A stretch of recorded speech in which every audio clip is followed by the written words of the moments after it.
দেখুন, আইন আইনে লড়বে। আইনের কথা আমি যেহেতু এখনো ইন্টারিম অর্ডারে আছে, ফাইনাল জাজমেন্ট হয়নি। ফাইনাল জাজমেন্ট হলে আই ক্যানট ক্রিটিসাইজ দ্য জাজ, but I can criticise the judgement. ঠিক আছে, এটা কিন্তু ফাইনাল অর্ডার নয়। ওনারা কিছু সাজেশন দিয়েছেন, ওনারা কিছু অর্ডার দিয়েছেন। সেই অর্ডারটা কালকে আমরা পেয়েছি, কাল রাতে। ওটা নিয়ে স্টাডি করছেন লিগাল টিমের লোকেরা, এবং কেসটা অলরেডি সুপ্রিম কোর্টের কাছে আমরা 3 মাস টাইম নিয়েছিলাম। এবং আমরা যদি দেখি আইনত কোনটা আমাদের শুট করছে, সুপ্রিম কোর্টের 3 মাস টাইম মোতাবেক আমরা কিন্তু কাজটা করেছিলাম। এবং কাজটা গভর্নমেন্ট করেনি, কাজটা করেছে ওবিসি কর্পোরেশন। এবং সেখানে একজন x senior justice of Calcutta high court সেখানে আছেন। আমরা হাইকোর্টের রুলস মেনেই সবটা করেছিলাম, কিন্তু প্রতিদিন নতুন নতুন প্রশ্ন আসতেই পারে।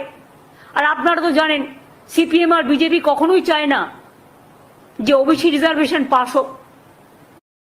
এটা তো গরিব লোকেদের জন্য, এটা তো ইকোনমিক ব্যাকওয়ার্ড ক্লাস, যারা সোশ্যালি ব্যাকওয়ার্ড, যারা ইকোনমিক্যালি ব্যাকওয়ার্ড। শিডিউল কাস্ট ভাই বোনেদের জন্য রিজার্ভেশন আছে, আমরা চাই থাকুক। ট্রাইবেলদের জন্য রিজার্ভেশন আছে, আমরা চাই থাকুক। যারা এখানে 33% লোক বাস করে, আমরা তো করিনি, দেশভাগের সময় থেকেই আছেন, তাদের অধিকার আমরা কি করে কাটবো? তাদের সম্পত্তি কাটতে হবে, তাদের চাকরি কাটতে হবে, তাদের শিক্ষা কাটতে হবে। তাদের আপনারা মানুষ হতে দেবেন না, মানুষের মতো মানুষ হিসেবে গড়ে তুলবেন না। তাও যেটা করেছিল তাতেও আপনাদের বলেছিলাম, তার মধ্যে 60 কাস্ট ছিল নন মুসলিমস। মুসলিম দেখলে আপনাদের গায়ে জ্বালা করে, সেটা আমি জানি। তা নেতাজি সুভাষচন্দ্র বোসের রাইট হ্যান্ড কে ছিলেন? শাহনওয়াজ খান। আপনারা বলতে আমায় বাধ্য করছেন। তাজমহল তো তৈরি করেছিলেন কে? শাহজাহান। কি করে ইতিহাসটাকে মুছবেন বলুন? গান্ধীজি কি বলেছিলেন? ঈশ্বর ও আল্লাহ তেরে নাম সবকো সুমতি দে ভগবান। নজরুল কি লিখেছিলেন? হিন্দু নর মুসলিম ওই জিজ্ঞাসে কোনজন, কান্ডারি বলো ডুবিছে মানুষ সন্তান মোর মার। ভুলে গেছেন? বঙ্গভঙ্গের বিরুদ্ধে বিশ্বকবি রবীন্দ্রনাথ ঠাকুর রাখি বন্ধন করেছিলেন, বাংলার মাটি বাংলার জল গান গেয়েছিলেন, হিন্দু মুসলিম সবাই সবার হাতে রাখি পরেছিলেন। আমরা সব ধর্ম, সব বর্ণ, সব জাতি সবাইকে আমরা মান্যতা দিই, সম্মান করি। কিন্তু আপনারা যদি মনে করেন আপনারা যেটা ঠিক করবেন, কে কি খাবে, কে কি পড়বে, কার কি সম্পত্তি দখল করবেন, কার কি ভাষা দখল করবেন, কার কি চাকরি দখল করবেন, একেতে মানুষ পায় না। চাকরি সৃষ্টি হচ্ছে আর আপনারা বাধা দিচ্ছেন। একটা করে পিল আর কিল খেচ্ছে, পিল করছেন আর একটা করে কিল খাচ্ছেন, নিজেরা খাচ্ছেন। এটা কিন্তু আপনাদের ওপর বর্তাবে। আপনাদের জন্য আজকে অনেকে চাকরিহীন হয়ে গেছে, এবং আপনারা এটা আটকাচ্ছেন বলে আমার পুলিশ রিক্রুটমেন্টে হাজার হাজার পোস্ট খালি পড়ে আছে, আমি করতে পারছি না। আমার টিচারদের পোস্ট করতে পারছি না। আরো অনেক ভ্যাকেন্সি আছে আমার, অল ডিপার্টমেন্টে আছে, কিন্তু ওবিসি রিজার্ভেশন আমরা করিনি। এটা মন্ডল কমিশনের রেকমেন্ডেশন। ভিপি সিং যখন প্রাইম মিনিস্টার ছিলেন, মনে রাখবেন, বা ভিপি সিং লড়াই করেছিলেন, তখন কিন্তু বিজেপিও ভিপি সিং এর সাথে ছিলেন।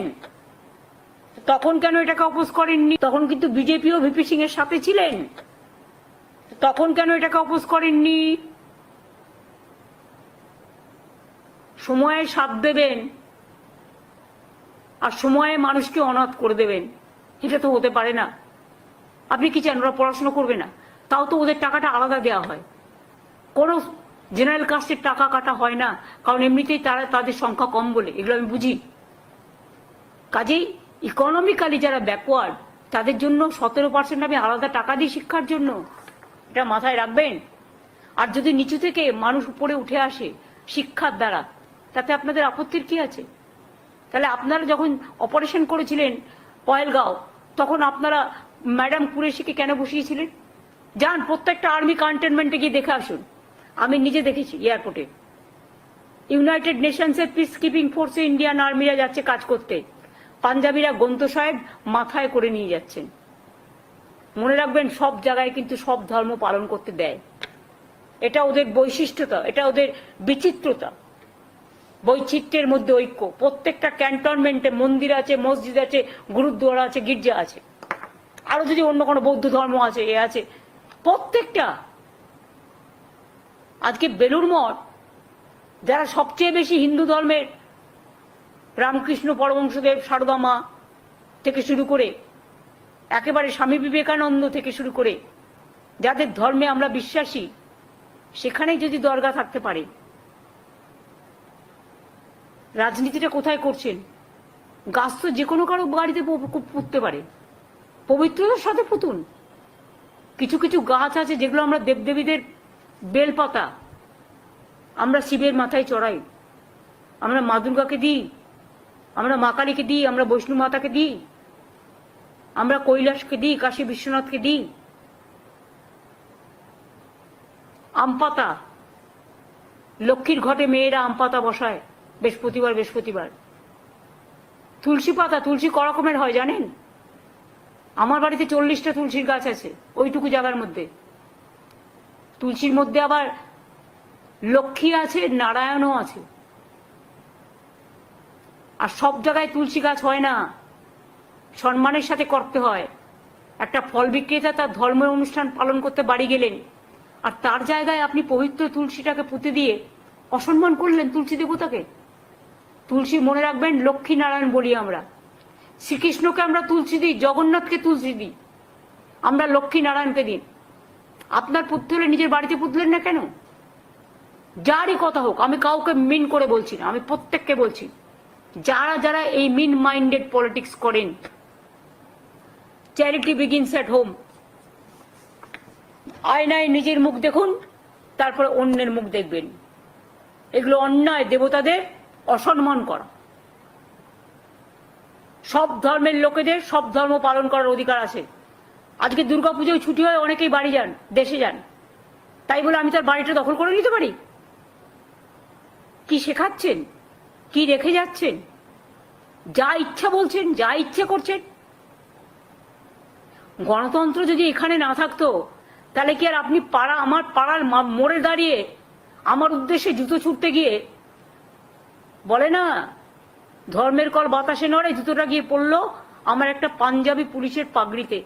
I condemn that. শিখ ভাইরা, এমনকি অমৃতসরের যে শিখ প্রবন্ধক কমিটি, তারাও এটাকে ক্রিটিসাইজ করেছে। কেন আপনি তার পাগড়িতে জুতো ছুঁড়ে মারবেন? মারতে গেছিলেন আমাকে? তা আমার পাড়ার মোড়ে দাঁড়িয়ে আপনার বাড়ির সামনে তো সেম জিনিস হতে পারে। আমরা কোনোদিনও করিনি, কিন্তু করিনি বলে আগামীকাল মানুষ যে কিছু ভাববে না নতুন করে, আমি তো সবাইকে কন্ট্রোল করতে পারি না। যদিও আমি এটাকে সমর্থন করি না, তাহলে পিএম এর বাড়ি যে কোনো দিন আমরা ঘেরাও করতে পারি, কিন্তু আমরা তো করি না, কারণ আমরা মনে করি চেয়ারের একটা সম্মান থাকা উচিত।